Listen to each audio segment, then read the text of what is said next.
Namatay po matapos makuryente ang 9 na taong gulang na bata sa General Santos City. Nangunguha ng mga boteng pangkalakal ang bata nang makahawak ng live wire. Nagbabalik si Brian Basa.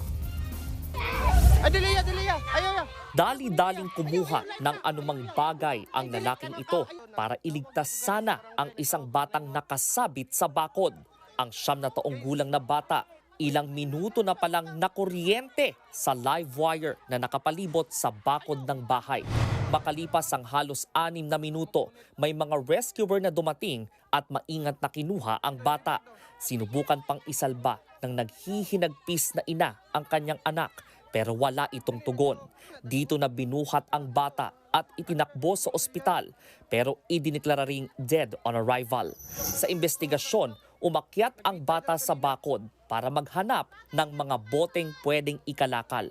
Pero aksidente niyang nahawakan ang live wire sa bakod. Ayon naman sa mga residente ng barangay, sinadya di umano ng may-ari ng bahay na lagyan ng live wire ang bakod para makaiwas sa mga magnanakaw. Iniimbestigahan pa ng mga otoridad ang insidente. Nangako naman ang lokal na pamahalaan ng Gensan ng tulong para sa naulilang pamilya ng bata. Nagbabalita mula sa Frontline, Brian Basa, News 5. Mga kapatid, Andre Felix po. Iba na ang may alam at may pakialam sa panahon ngayon.